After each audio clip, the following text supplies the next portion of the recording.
Ambassador Cohen, I want to thank you for your time today. You mentioned off the top today, this is your 4th time to the Pacific Northwest event. What makes this one different than the other ones? Well, the national convenings are different than the other meetings. To have this crowd, 600 people, representatives of federal government, provincial government, United States government, state governments, the private sector, civil society in one room, all with a shared objective to promote economic activity and trade in this region, incredible region of 10 million people, $600 billion of economic activity, to be able to have all that brain power in the room for a concentrated period of time and to be brainstorming about the future and about growing this relationship even further. It's just a unique opportunity. It's a unique opportunity. You mentioned throw everything against the wall, but when you come out of this, I thought it was very important what you said. Maybe you could repeat that. Yep, so I don't want to restrict or restrain people from brainstorming and coming up with great ideas, but with the talent that's present here, at the end of this few days, there are going to be hundreds of great ideas. If you actually want to accomplish anything, you've got to focus and distill down and get down to 5 or 10 of the ideas you really want to pursue in the highest priority. Because if you don't do that, you'll risk diffusing your effort and not being able to accomplish anything or not being able to accomplish much of anything. So I'm a big believer in focus in general, but particularly at conferences like this, with the talent that's in the room, the organizers need to figure out a mechanism to get down to 3 or 5 or 10 great ideas and then pursue those so that you have a chance of actually accomplishing something real at the end of the day. As I mentioned off the top, you've been to a few of these. Right. Is there anything you go, and it doesn't have to in the end with PNWER, but is there anything you go, I would focus and prioritize on this?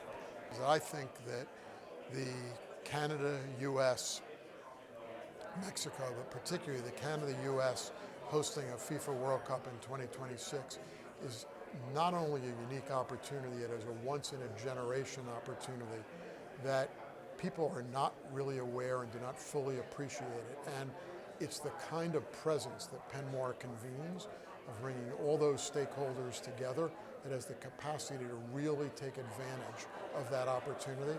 So taking advantage of the FIFA opportunity would be absolutely on my list as a deliverable, even though I hate that word, coming out of PNWER. And one of the things you mentioned is that these top CEOs will be on the ground. What do you want them to leave when they leave from FIFA, for example? So well, the top CEO is not what they need from FIFA. FIFA is the convener that brings major corporate decision makers, major private sector decision makers to the host community.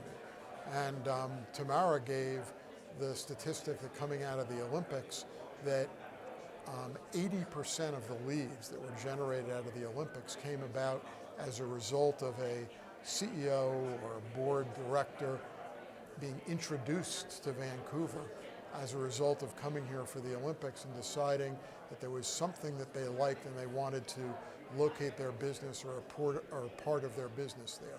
So that's the opportunity that you try and take advantage of with FIFA. Over your years, what has been your best experience at PNWER? So I think certainly I'm going to go to my first PNWER, which was the opportunity to meet so many people across the spectrum of government, private sector, civil society.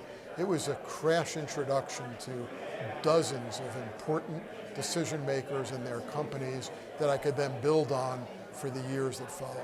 And then in this year, what sort of sticks in your mind so far? I know we just started. I've only been here for 5 minutes. I know. And the only thing that sticks in my mind is my own presentation. It was good. Which I thought was good, but I'm not going to call that the highlight of my appearance yet. You're going to stick around and watch. I'll stick around a little, yeah. And just finally, before I let you go, because as it was mentioned off the top, it's the elephant in the room. On the weekend, President Biden has decided not to run again.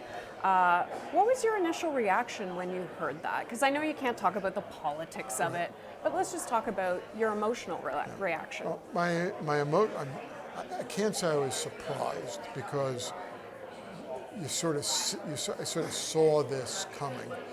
But my initial reaction, as I said in there, was to reflect on the incredible career that Joe Biden has had.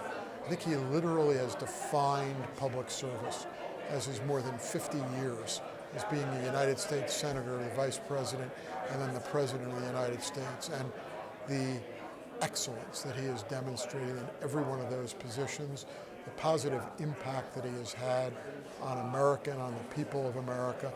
And it reminds me of something that I believe is so absolutely true of Joe Biden, which is that always, in any decision he has ever made, he is always thinking about the best interests of the American people and the best interests of the country.